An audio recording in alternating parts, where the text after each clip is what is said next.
സർവ്വമനുഷ്യരെയും പ്രകാശിപ്പിക്കുന്ന സത്യത്തിൻ്റെ വെളിച്ചം ലോകത്തിലേക്ക് വരുന്നുണ്ടായിരുന്നു. വഴിയും സത്യവും ജീവനുമായ യേശുക്രിസ്തു.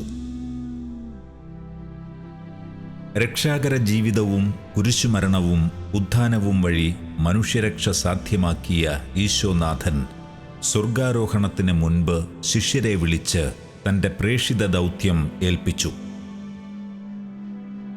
നിങ്ങൾ പോയി എല്ലാ ജനതകളെയും ശിഷ്യപ്പെടുത്തുവിൻ.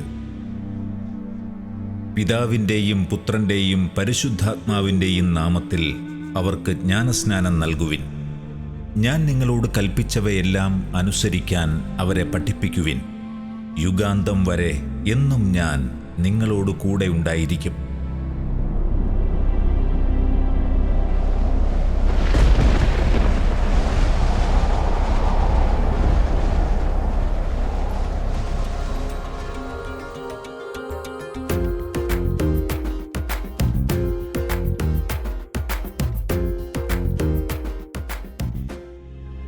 യേശുവിൻ്റെ ഈ കൽപ്പന ശിരസാ വഹിച്ച് ഭാരത മണ്ണിലേക്ക് സുവിശേഷവുമായി കടന്നുവന്ന ദീദിമോസ് എന്നു വിളിക്കപ്പെടുന്ന തോമാശ്ലീഹ. അലചിതറും അറബിക്കടലിൽ തിരതല്ലും തീരം തേടി വിശ്വാസ നൗകയിലേറി വരവായി തോമാശ്ലീഹ.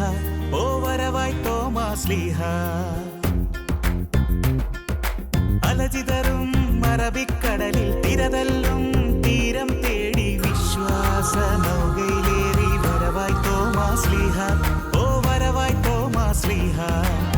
തോമാശ്ലീഹായേ, വിശുദ്ധ തോമാശ്ലീഹായേ, സുവിശേഷ സാക്ഷ്യം നൽകാനാഗതനാം ശ്ലീഹായേ, പ്രേഷിതനാം ശ്ലീഹായേ. തോമാശ്ലീഹായേ, വിശുദ്ധ തോമാശ്ലീഹായേ, സുവിശേഷ സാക്ഷ്യം നൽകാനാഗതനാം ശ്ലീഹായേ, പ്രേഷിതനാം ശ്ലീഹായേ. ഒന്നാം നൂറ്റാണ്ടിൽ അറബി രാജ്യങ്ങളുമായി വ്യാപാര ബന്ധമുണ്ടായിരുന്ന കേരളത്തിലേക്ക് പേർഷ്യയിൽ നിന്നും പാലസ്തീനായിൽ നിന്നും ധാരാളം കച്ചവടക്കാർ എത്തിക്കൊണ്ടിരുന്നു. നമ്മുടെ സുഗന്ധവ്യഞ്ജനങ്ങൾ അവർക്കേറെ പ്രിയങ്കരമായിരുന്നു. ഭാരതത്തിലെ പ്രധാന തുറമുഖമായിരുന്ന മുസരിസിൽ, ഇന്നത്തെ കൊടുങ്ങല്ലൂരിൽ AD 52 തോമാശ്ലീഹ കപ്പലിറങ്ങി. അന്ന് രാജ്യം ഭരിച്ചിരുന്ന പള്ളിദാന പെരുമാൾ എന്ന ചേരമൻ രാജാവ് തോമാശ്ലീഹായെ തൻ്റെ കൊട്ടാരത്തിലേക്ക് ക്ഷണിച്ചു. എൻ്റെ കർത്താവേ, എൻ്റെ ദൈവമേ എന്ന ഒറ്റ ഏറ്റുപറച്ചിലിൽ യേശുവിലുള്ള തൻ്റെ മുഴുവൻ വിശ്വാസവും സമർപ്പണവും ഉറപ്പിച്ചു മുന്നേറിയ തോമാശ്ലീഹ ചേരമൻ രാജാവിൻ്റെ ഹൃദയം കവർന്നു. കൊട്ടാരത്തിൽ താമസമാക്കാനുള്ള രാജാവിൻ്റെ ക്ഷണം സ്വമനസ്സാൽ വേണ്ടെന്നുവെച്ച് എളിയ ജീവിതമാർഗം സ്വീകരിച്ച് തോമാശ്ലീഹ അവിടുന്ന് യാത്രയായി. യേശുവിൻ്റെ ആത്മാവിൽ നിറഞ്ഞ് രോഗികളെ സുഖപ്പെടുത്തിയും അത്ഭുതങ്ങളും അടയാളങ്ങളും പ്രവർത്തിച്ചും സുവിശേഷത്തിന് സാക്ഷ്യമേകി. കേരളത്തിൽ ഉടനീളം സഞ്ചരിച്ച് വിവിധ സ്ഥലങ്ങളിൽ സഭാസമൂഹങ്ങൾക്ക് രൂപം നൽകി. ശ്ലീഹ സ്ഥാപിച്ച 7 പള്ളികൾ ഈ സഭാസമൂഹത്തെയാണ് സൂചിപ്പിക്കുന്നത്. 20 വർഷത്തോളം കേരളത്തിൽ നടത്തിയ പ്രേഷിത വൃത്തിക്ക് ശേഷം പാണ്ഡിദേശം എന്നറിയപ്പെടുന്ന ഇന്നത്തെ തമിഴ്നാട്ടിലേക്ക് തോമാശ്ലീഹ യാത്രയായി. തൻ്റെ സുവിശേഷ പ്രവർത്തനം വഴി മൈലാപ്പൂർ രാജാവും അനുചരന്മാരും ജ്ഞാനസ്നാനം സ്വീകരിച്ച് യേശുവിൽ വിശ്വാസികളായി. ഇതോടെ ചില കുബുദ്ധികളുടെ സ്ഥാപിത താൽപ്പര്യങ്ങളും അഴിമതികളും നടക്കാതെ വന്നു. ശ്ലീഹ ജീവിച്ചിരിക്കുന്നിടത്തോളം കാലം തങ്ങളുടെ ഇംഗിതം നടക്കില്ലെന്ന് തിരിച്ചറിഞ്ഞ ഇവർ ശ്ലീഹായെ വധിക്കാനുള്ള ഗൂഢാലോചനയുമായി മുന്നോട്ടുപോയി. അവനോടൊപ്പം മരിക്കാൻ നമുക്കും പോകാം എന്ന പ്രഖ്യാപനത്തോടെ യേശുവിനായി ജീവത്യാഗം ചെയ്യാൻ സന്നദ്ധനായിരുന്ന ശ്ലീഹായ്ക്ക് ഇവരുടെ എതിർപ്പുകൾ തൻ്റെ പ്രവർത്തനത്തിന് ഒരു തടസ്സമേ ആയിരുന്നില്ല. ലാസർ മരിച്ചുപോയി. നിങ്ങൾ വിശ്വസിക്കേണ്ടതിന് ഞാൻ അവിടെ ഇല്ലാതിരുന്നതിൽ നിങ്ങളെ പ്രതി ഞാൻ സന്തോഷിക്കുന്നു. നമുക്ക് അങ്ങോട്ട് പോകാം. അവർ നമ്മെ കല്ലെറിഞ്ഞു കൊല്ലും. അപ്പോൾ തോമസ് മറ്റു ശിഷ്യന്മാരോട് പറഞ്ഞു, വരൂ, നമുക്ക് അവനോടൊത്തു പോയി മരിക്കാം.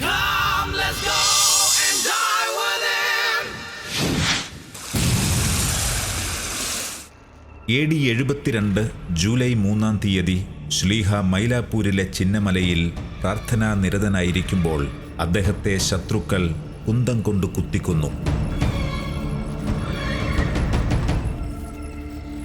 താൻ നട്ടുവളർത്തിയ ഭാരതസഭയ്ക്ക് തൻ്റെ അവസാന തുള്ളി രക്തം വരെ നൽകിക്കൊണ്ട് നമുക്ക് മാതൃകയായി അനശ്വരമായ ജീവിതത്തിലേക്ക് ശ്ലീഹ കടന്നുപോയി.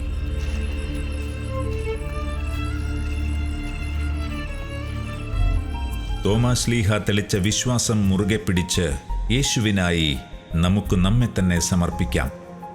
സുവിശേഷ വെളിച്ചം നാട് മുഴുവൻ പരക്കാൻ തോമാശ്ലീഹായുടെ മാധ്യസ്ഥം നമുക്ക് തേടാം. തോമാശ്ലീഹായോട് ചേർന്ന് നമുക്കും ഏറ്റുപറയാം, എൻ്റെ കർത്താവേ, എൻ്റെ ദൈവമേ.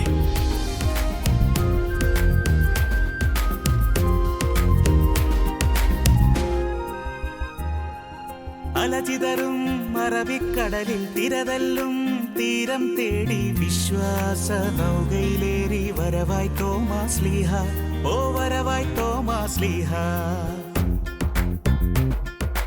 അലചിതറും അറബിക്കടലിൽ തിരതല്ലും തീരം തേടി വിശ്വാസ നൗകയിലേറി വരവായി തോമാശ്ലീഹ, ഓ വരവായി തോമാശ്ലീഹ. മാത്തോമാശ്ലീഹായേ, വിശുദ്ധ തോമാശ്ലീഹായേ, സുവിശേഷ സാക്ഷ്യം നൽകാനാഗതനാം ശ്ലീഹായേ, പ്രേഷിതനാം ശ്ലീഹായേ. മാത്തോമാശ്ലീഹായേ, വിശുദ്ധ തോമാശ്ലീഹായേ, സുവിശേഷ സാക്ഷ്യം നൽകാനാഗതനാം ശ്ലീഹായേ, പ്രേഷിതനാം ശ്ലീഹായേ.